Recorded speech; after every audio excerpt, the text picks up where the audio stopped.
సేకరించిన సమాచారం ప్రకారం చంద్రశేఖరరావు గారిని, హరీష్ రావు గారిని, ఈటెల రాజేందర్ గారిని నోటీస్ ఇచ్చి పిలవడం ద్వారా వారిని ప్రశ్నించి వారి ప్రశ్నలకు వాళ్ళు వివరణ ఇచ్చుకోవడానికి, వాళ్ళు తీసుకున్న నిర్ణయాలకు గల కారణాలను, వారు అందించిన సమాచారాన్ని అన్నిటిని కూడా వారు విశ్లేషించడం జరిగింది. విశ్లేషించిన తర్వాత 16 నెలల తర్వాత మొన్న 31 తారీఖు నాడు 665 పేజీల సుదీర్ఘమైన నివేదికను తెలంగాణ రాష్ట్ర ప్రభుత్వానికి పీసీ ఘోష్ కమిషన్ అందించడం జరిగింది. ఆ నివేదికను పూర్తి స్థాయిలో విశ్లేషించి సంక్షిప్తంగా ఒక నివేదిక ఇవ్వడానికి irrigation secretary, law secretary, GID సెక్రటరీతో 3 అధికారులతో ఒక కమిటీని నియమించి ఆ కమిటీ నివేదికను మంత్రివర్గ సమావేశంలో మంత్రులందరూ కూడా వివరించడం జరిగింది.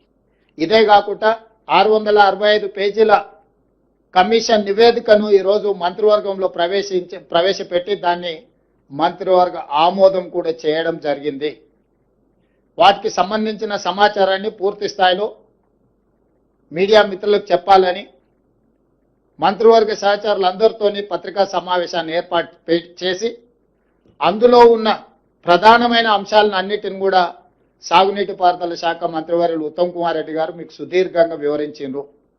అదేవిధంగా ఆర్థిక మంత్రి, ఉప ముఖ్యమంత్రి భట్టి విక్రమార్క గారు అందులో ఉన్న చాలా విషయాలను మీకు తెలియజేయడానికి ప్రయత్నం చేసింది.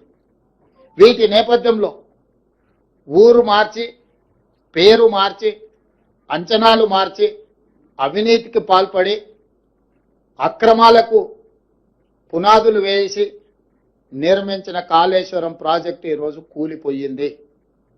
స్పష్టంగా కమిషన్ ఇందులో ఈ వివరాలన్నిటినీ పొందుపరిచింది.